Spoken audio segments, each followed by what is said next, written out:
E quando o evangelho corrompe mentes e corações? Primeiro, veja aí e anote, quando a gente se impressiona com o modo da apresentação. Olha o que diz o verso 6. Embora eu, Paulo está falando de si, eu seja falto no falar, não sou no conhecimento. Porque tinha gente lá que tinha entrado nesse nível de impressão absoluta a partir da forma, da apresentação. Naquele tempo, o maior recurso que um ser humano tinha, e não era só naquele tempo, eu ainda nasci nesse tempo, o maior recurso que se atribuía a um ser humano era o poder de comunicação oral, arrebatador, impressionante, atraente, o que vocês hoje em dia nem entendem mais. Porque tanto faz se o cara fala direito ou fala certo ou incorreto, se ele inventa uma outra língua, se a forma é a coisa mais esdrúxula do mundo. Quanto mais esdrúxulo, quanto mais amalucadamente desconexa for a comunicação, mas o pessoal acha engraçado, porque não importa se tem conteúdo, o que importa é se faz gargalhar, ou se faz rir, ou se faz emputecer-se. Tanto faz. E os coríntios eram assim também, como diz o verso 6. Paulo, que é lá em Atenas, acusado de ser um orador incontrolável, que é acusado em Cesareia Marítima, na corte do rei Herodes, de ser alguém que falava com tanta eloquência e fluência, que se diz acerca dele, Paulo, as muitas letras te fazem delirar. Tudo que se pensava a respeito dele é que ele era um homem fora da curva. Pedro diz, o nosso irmão Paulo escreve coisas difíceis de entender, as quais os instáveis e corrompidos de entendimento deturpam para o próprio prejuízo deles mesmos. No entanto, aqui em Corinto, tinha um modo de comunicar e era um dos lugares onde as coisas mais mudavam, era Corinto, porque ficava entre o Mar Adriático, o Mar Egeu, com barcos vindo do mundo inteiro, era um istmo de novidades, de marinheiros, de todo tipo de excitamentos, de malabarismos, de vocalizações, inclusive de línguas, de outros que de outras religiões também chegavam lá e viam a igreja de Corinto falando em línguas e saía falando também coisas delirantes para todos os lados. E agora, na ausência de Paulo, chega uma quantidade enorme de gente com invenções, até com um modo de falar diferente, com um teatro vocal, oral, de comunicação. Tem um bocado de gente, a maioria das pessoas não sabem nada de coisa alguma, mas elas entregam a sua vida a uma impressão, a um modo de falar, a um modo de cantar, a um modo de cultuar, a uma expressão, a uma forma outra de dizer, mesmo que o que seja dito seja uma caca, se a forma for de acordo com aquilo que eu modernizei, atribuo a isso, aquilo que importa. Não interessa se o que se diga seja algo que contradiga Jesus, se o modo for um modo que caia no que seja palatável,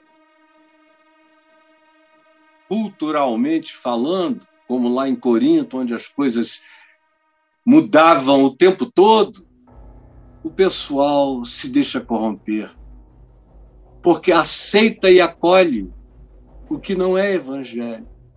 só porque ficou impressionada com a forma. E Paulo, que já foi louvado aqui, algum tempo depois, não muito tempo depois, já tinha gente lá dizendo: eu não gosto de ouvir esse cara falar. E não foi muito tempo, e essa aqui é uma igreja que ele pariu, ele sofreu, ele apanhou por esse grupo, por essa comunidade, mas se a gente fosse falar do ponto de vista humano mais básico, a gente teria que dizer: mas a igreja de Corinto não merecia um pastor como Paulo. As mentes deles, Paulo disse: eu sei que vocês já estão corrompidos, vocês caíram como Eva depois da queda, comeram de um outro fruto. Segunda coisa, veja aí, quando a gente não presta atenção no verdadeiro conhecimento, é o que está dito por Paulo nos versos 5 e 6, porque suponho que eu em nada tenha sido inferior a esses supostos apóstolos aos quais vocês louvam agora, que dizem que gostam do jeitão deles. Embora vocês digam que eu seja falto no falar, eu não vou nem levar isso em consideração, porque eu não estou aqui para brigar por forma e modo. Mas eu sei que eu não sou inferior a nenhum deles no conhecimento genuíno de Cristo Jesus e no significado do Evangelho, que gerou vocês em Cristo, mas vocês estão fugindo da mudança e da transformação. Não sou no conhecimento. A gente corrompe a mente e o coração com a maior rapidez e facilidade em pouco tempo, quando a gente não presta atenção no verdadeiro entendimento. Conhecimento aqui é conteúdo, no verdadeiro conteúdo, no verdadeiro ensino, no significado do que é evangelho. Não é para qualquer um chegar e, em nome de Jesus, falar o que quiser, gritar como quiser, prometer o que desejar. E aí você vai corromper a sua mente, suas emoções, seu coração. Você vai crer na mentira que Jesus nunca prometeu. Em terceiro lugar, anote rapidamente aí para a gente ir adiante. A gente corrompe mente e coração quando a gente pensa que o nome Jesus, entre aspas, valida o ensino e a prática. Não. São o ensino e a prática que me ensinam se o que se está falando é de Jesus ou se está usando apenas o nome dele para contar outra história. Jesus disse: é pelo fruto que os conhecereis.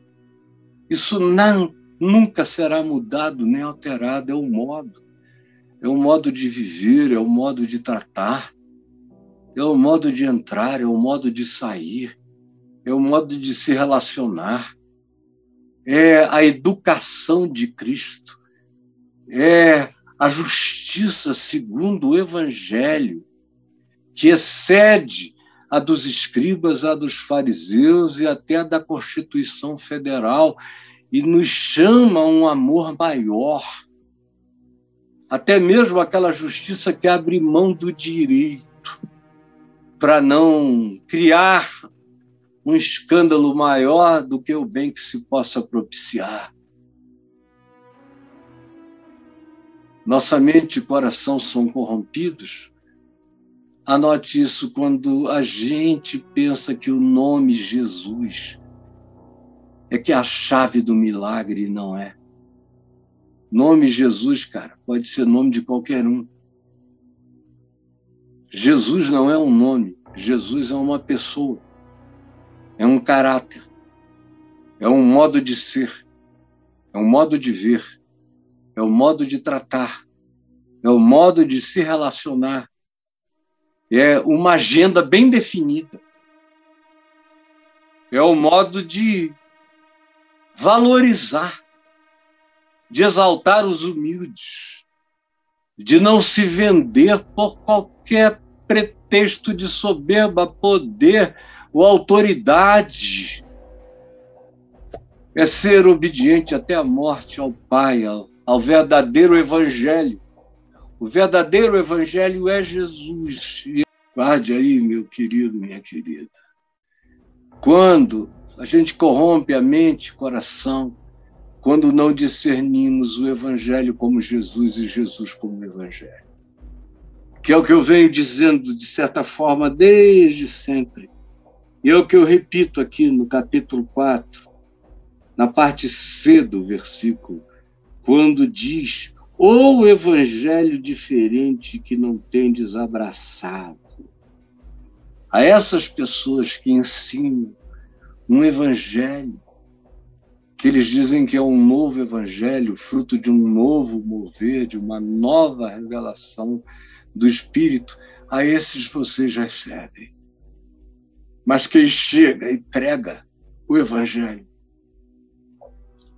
que é conforme Jesus, e prega Jesus, que é conforme o Evangelho, e que ensina que eu só sei e aprendo o Evangelho vendo a vida e a prática e o ensino e a interpretação do Evangelho e o ensino de Jesus.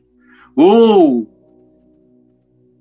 se o meu coração, durante o processo, se eu quiser saber quem é Jesus, eu preciso fazer isso através da leitura simples e pura do Evangelho. E se eu quiser saber qual é o ensino do Evangelho, eu preciso ver o caminhar simples e puro de Jesus nas páginas da palavra. E aí, em sexto lugar, leia comigo e guarde no coração. A gente pode corromper mente e coração, mesmo achando que está aprendendo sobre Jesus, quando as nossas mentes são corrompidas pela astúcia. Astúcia. Aí você diz como? Quando? Paulo diz no verso 3, mais receio, que assim como a serpente enganou a Eva com a sua astúcia, assim também sejam corrompidas as vossas mentes e se apartem da simplicidade e pureza devidas a Cristo Jesus. Astúcia. Foi por isso que eu disse há pouco que Paulo estava olhando para aquela igreja lá em Corinto, antes e depois de uma queda. Embora eles sempre tenham sido complicados, agora parecia para Paulo que eles tinham tropeçado de vez, a ponto dele evocar a imagem de Gênesis 3, de Eva e a serpente, para caracterizar a astúcia da mudança. Preste atenção, minha irmã, meu irmão, na astúcia da mudança. Vocês estão sofrendo lavagem cerebral, sem perceberem a astúcia da mudança. É tudo feito em nome de Jesus, do Espírito Santo, com poder, na fé de Abraão, na fé de Elias, segundo a lei de Moisés, amando o poder corajoso de Davi, enfrentar os gigantes. E a isso se aplica toda a prosperidade financeira e tudo que se queira. E aí, em nome de Jesus, se vai louvando cada vez mais, é a riqueza, é o dinheiro, é a prosperidade, é o que se adquire, é se tornar emergente, são os likes, são as famas, são as expressões de sonoridade do nosso nome, e a gente vai fazendo qualquer negócio, vai aprendendo marketing até no inferno, vai aprendendo todos os mecanismos da astúcia. vai crescendo nos mestrados e nos ensinos da astúcia.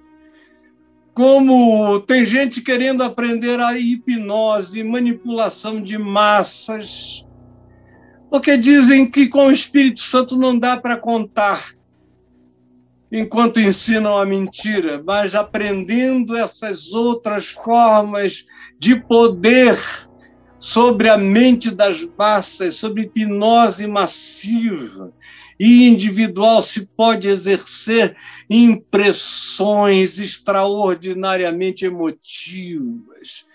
E aí o coração vai sendo corrompido pela astúcia. Eu já vi gente que começou com lágrimas nos olhos há 50 anos atrás e está acabando a vida na base da hipnose, da manipulação de grupos, na sugestão de massas, meu Deus, na indução temática. Se venderam a astúcia da serpente. Eu quero morrer aqui no mesmo lugar onde eu fui plantado por Jesus, dando fruto, não da árvore do conhecimento do bem e do mal, nem comendo da sua força de astúcia, mas oferecendo o fruto da árvore da vida, o fruto do Espírito Santo, o fruto que dá fruto todo dia, que brota como água viva todo dia, que não acaba nunca, que é poder de Deus, que é boa nova do Evangelho de Deus, diante do qual eu não me envergonho, diante dos homens, em nenhuma geração, nem em nenhum lugar, de potestade política, ou espiritual, ou religiosa, você não vai me encontrar dizendo nada que eu não diga a todos vocês todos os dias e concluindo com a mesma conclusão com a qual eu concluo a vocês todos os dias da minha existência até o fim. Salve-me o Senhor do olhar das astúcias manipuladoras e salve o Senhor a você de cair no logro do evangelho das astúcias, dos filhos de Deus mais malandros, dos filhos de Deus que chegam por cima ao invés de chegarem servindo, dos filhos de Deus que chegam tomando ao invés de chegarem doando. Que o Senhor te salve de ser um desses filhos de Deus que Jesus chamou em João 8 de filhos do diabo, que são sempre cheios de todo engano e de toda malícia e que pervertem os santos e retos caminhos do Senhor. De onde se conclui? De onde se conclui, de maneira óbvia, por que é importante o que Paulo está dizendo aqui? Por quê? Responda. Ele diz, porque zelo por vós, com zelo de Deus. E o ministério do Evangelho não mudou. Se eu estou aqui pregando o Evangelho, me cumpre fazer isso com zelo, com estrita relação com o Espírito de Cristo, com o Espírito da encarnação, com o modo de Jesus vivê-lo. Eu não tenho permissão para diminuir nem para aumentar. Por que é importante o que Paulo está dizendo? Porque ele diz, eu estou mantendo o zelo, eu zelo por vós com o zelo de Deus, com o zelo de Jesus. Eu chego aqui nessa igreja de Corinto com a chibata, porque, meu Deus, vocês adoram corromper tudo. Como muitas vezes tem gente que acha que a palavra que ouvem aqui é dura demais, mas, meu Deus, vocês têm um caminho largo sendo oferecido em nome de Jesus, com o clichê de evangelho, com portas de templos, para todos os lados. Me cumpre pregar o que não está sendo anunciado.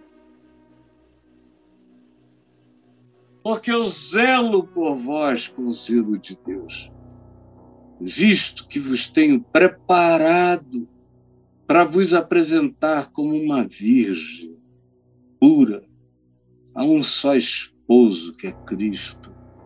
É aquela vontade de produzir revirginamento, de que o nosso coração seja revirginado, salvo da malícia, do engano, da maldade, da astúcia, do malogro, da sedução, do poder da manipulação, da tentação de usar essas coisas todas para possuir pessoas como se fossem um rebanho de coisas. Por quê? Por que eu estou dizendo isso? Você está me perguntando? Porque eu sei. Eu não sei quem mais, mas eu estou tratando isso como coisa pessoal. Eu sei que eu, Caio, serei demandado por aquilo que eu sei do Evangelho, que eu conheço de Jesus, que eu provo de Jesus, que eu experimento de Jesus. Eu conheço Jesus o bastante para não ter condição de voltar atrás. Não tem mais retroação.